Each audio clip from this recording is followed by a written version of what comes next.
Hello again, Study the Bible with Me family.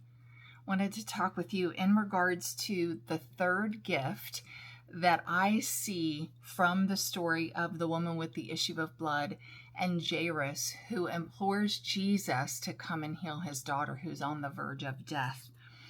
And what I'm going to do is I'm going to take a real quick moment and read the last half of Matthew chapter 5, verse 30, and then I'm going to read through verse 32. So real quick, I'm reading from my printed copy of the Word of God, and Jesus says, because he felt a flow of power leave him once this woman had touched him, Jesus said, "Who touched my garments?" And the disciples said to him, "You see the crowd pressing around you, and yet you say, 'Who touched me?'" And he looked around to see who had done it.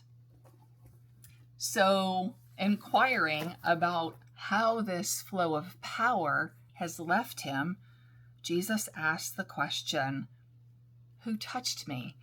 And I like to kind of say, as I just kind of imagine being there, Jairus kind of watching this, and the disciples almost going, duh, there's a whole crowd around you, Jesus, and you're asking us who touched you? I'm going to argue it was kind of a sarcastic response on the part of the disciples when Jesus asked that question. And what is Jesus's response?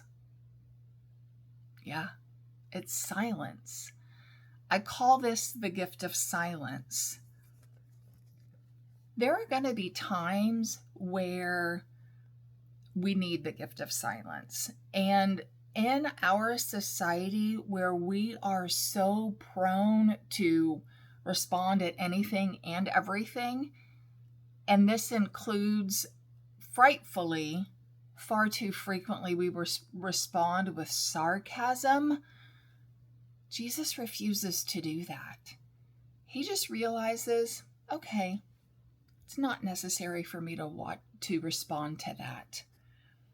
And additionally, in that silence, Jesus doesn't find it necessary. He doesn't consider it a requirement that he correct us on everything we're a little off about.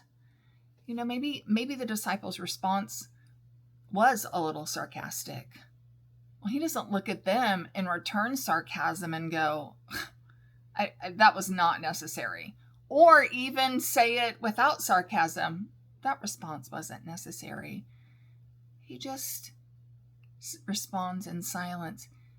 Now, I'll acknowledge, particularly when you're going through a difficult time, the silence of Jesus might seem very difficult to endure. And my encouragement in that is to get out the Word of God and read and thank him that in spite of what appears to be silence, he is in fact present.